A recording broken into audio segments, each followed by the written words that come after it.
Sam here from Sugar Spun Run, and today we're making a strawberry cheesecake. We are making the best of the fresh summer produce, and we are making a strawberry cheesecake today. This one was highly requested, so let's go ahead and get started. So my cheesecakes are made from scratch, so we are going to be starting with our graham cracker crust. We're going to start with 1.5 cups of graham cracker crumbs. And for this recipe, I typically use 2 tablespoons of granulated sugar and 1 tablespoon of firmly packed brown sugar, but my assistant didn't get out. Assistant slash sister didn't get me brown sugar today, so we're going to be using 3 tablespoons of granulated sugar. Really, either one is going to work fine. Typically, I add that a tablespoon of brown sugar just because it enhances the flavor a little bit, but it's super subtle, so I'll forgive her this one transgression. Now toss these ingredients together until they're nicely combined. And we're going to add 5 tablespoons of melted butter. And we are going to scrape the sides with that. Why, Nick? We don't waste butter. We don't waste butter here.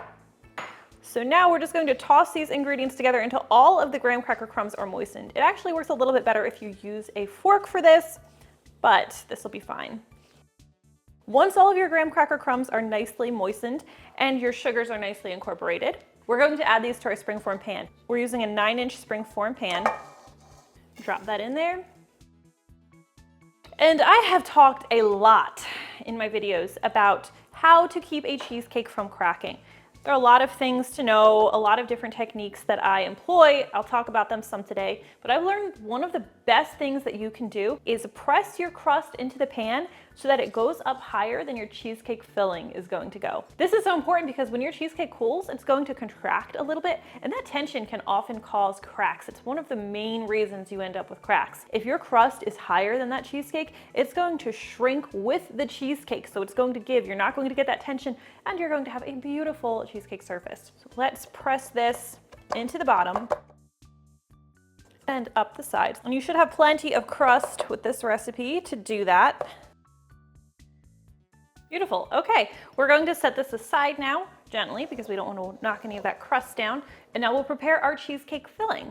You will also want to make sure you have your oven preheating to 325 degrees Fahrenheit. We are making a strawberry cheesecake. I approached this recipe several different ways, including adding strawberries into the batter. Strawberries weep after they've been baked, so it actually didn't work well and left us with a consistency that was just not great. So instead of doing that, we're making a basic plain cheesecake, and then we were accenting that with a rich, beautiful strawberry topping. It gives us a very, very vibrant flavor, very distinctly strawberry. The textures work beautifully together, and you don't get any weird mushy texture. So this actual cheesecake base is pretty classic. We start with 3 bricks. You do want bricks, not the tub style, of softened classic, I was going to say not non-fat, you want classic cream cheese. Do not use non-fat or low-fat cream cheese. It's also very important that your cream cheese be softened. If it is not softened all the way through, what's going to happen is you're going to end up with lumps in your cheesecake. You don't want lumps in your cheesecake, though I'd still eat it. I've definitely eaten cheesecake like that before. I'm not perfect, I've made mistakes. We will also add 1 cup of granulated sugar, just granulated sugar this time. Thanks for not screwing that up, Nick. And we're going to use an electric mixer for this step. You could use a stand mixer, but I'm just using this one. And we are going to cream together the cream cheese and the sugar until it is smooth, creamy, and lump-free. Now, a quick note, keep the speed of your mixer low or medium low. Do not whip this too fast or else you'll incorporate way too much air into it and you could end up with a weird texture or cheesecake that cracks.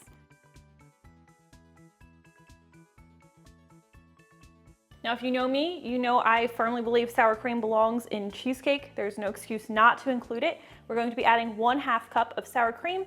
Ideally, this would also be close to room temperature. It'll also help prevent lumps by using all ingredients that are the same temperature. For flavor, we'll also add a teaspoon of vanilla extract. And again, stir everything together, but try not to overdo it. You just want everything nicely combined.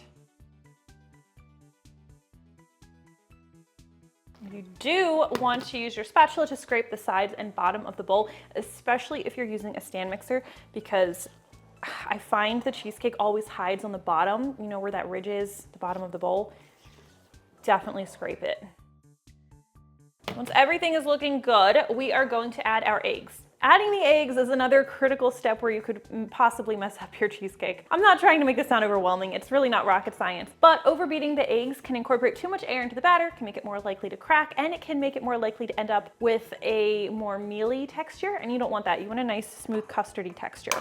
So we're going to add the eggs one at a time, and these are room temperature, just like our other ingredients, and I'm going to lightly beat them before adding them to the batter, just to give them a head start. And we'll add these one at a time. And then use your mixer on low speed. Oops, get your spatula out of there first or you're going to have problems. My goodness, who let me in the kitchen? And stir on low speed until just combined before adding the next egg. There's one. Egg number two.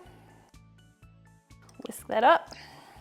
My mother always told me not to end a sentence with a preposition, so we'll just whisk that instead. Egg number two gets mixed in. Oh my gosh, we're fine. And finally, egg number three, after it gets a little head start.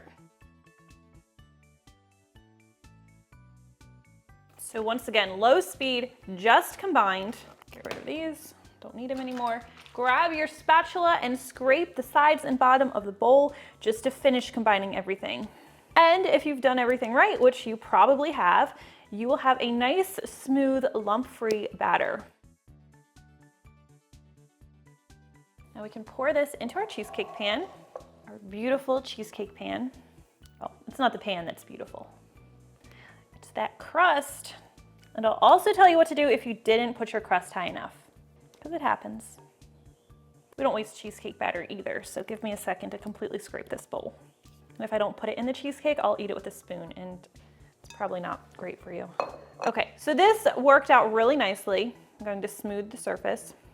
Our cheesecake crust goes up higher than our cheesecake filling, but if yours didn't, like say right here this was touching the pan, then as soon as the cheesecake comes out of the oven, just take a sharp knife and use it to separate the cheesecake and the cheesecake crust from the side of the pan. Just slide it there between the crust and the pan, or the cheesecake and the pan. Now we're going to take this to the center rack of our oven. Now I trust my springform pans. I've been using them a long time with no issue. If you're not sure about yours, you'll probably want to place this on a foil lined cooking sheet, just because sometimes springform pans leak. It's very annoying. I don't have that issue with mine, but I just want to give you that warning. This is going to go in the center rack of your preheated oven, where it's going to need to bake for about 45 to 50 minutes. When the cheesecake is finished baking, the center will still be slightly jiggly, but the edges should be mostly set.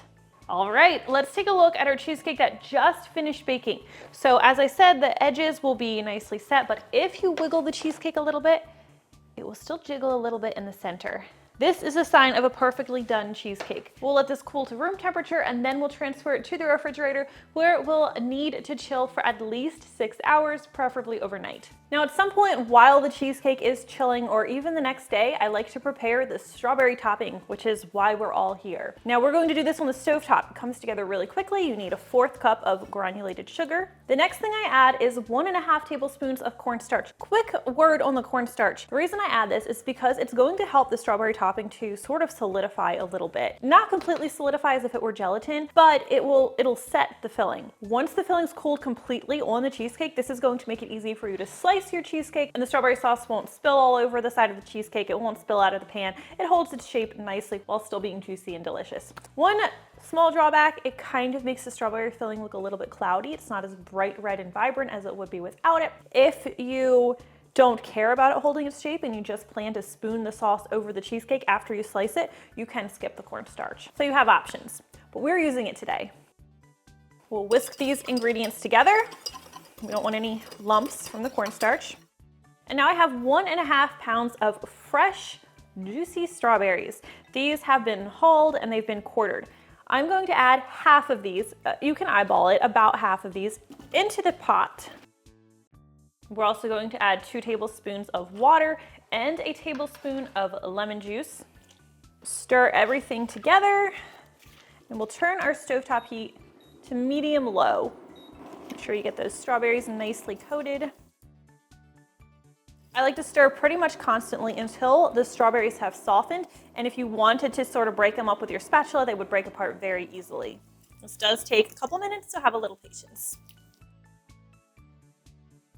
The strawberries will also have released their juices, so you'll have a nice red, juicy mixture in here. All right, this is looking pretty good, so now I can remove it from the heat. Now I'm going to add a tablespoon of butter to the mixture. Just enriches it a little bit, helps make it a little more glossy and beautiful and delicious tasting. And I'm going to add the remaining strawberries, and I'm going to stir this together until the butter is melted. And I love this combo of the cooked berries and the fresh strawberries because you get the best flavors of the strawberries, best of both worlds combined. It's amazing on top of a really good cheesecake. This is looking great. So I'm actually going to put this in a heat-proof bowl. It's going to cool a little bit faster here rather than in the saucepan. And I let this cool completely before I put it on my cheesecake, which also has to be cooled completely. Now this does cool pretty quickly because we've added either room temperature or cold strawberries to the mixture. I prepared this cheesecake last night, so we didn't have to wait for the other one to cool completely. So we'll go ahead and add our strawberry sauce. And isn't that beautiful? Maybe slightly biased. Going to spread it a little bit toward the edges.